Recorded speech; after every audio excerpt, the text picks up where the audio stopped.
మీకు తప్పించుకునే వాడిని అయితే నేను అసలు రాను. మీ చేత తిట్లు తింటాను కూడా వచ్చాను. నేను ఇక్కడికి మీ చేత నిలదీయించుకోవడానికి కూడా వచ్చాను. మీరు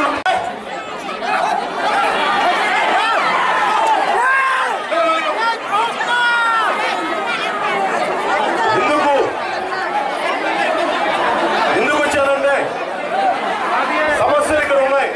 పసిబిడ్డలు చూశాను, ఆవేదన ఉంది, బాధ ఉంది.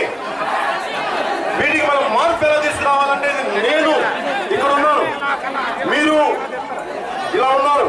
నేను అనేది ఏంటంటే మీకు తప్పించుకునే వాడిని అయితే నేను అసలు రాను.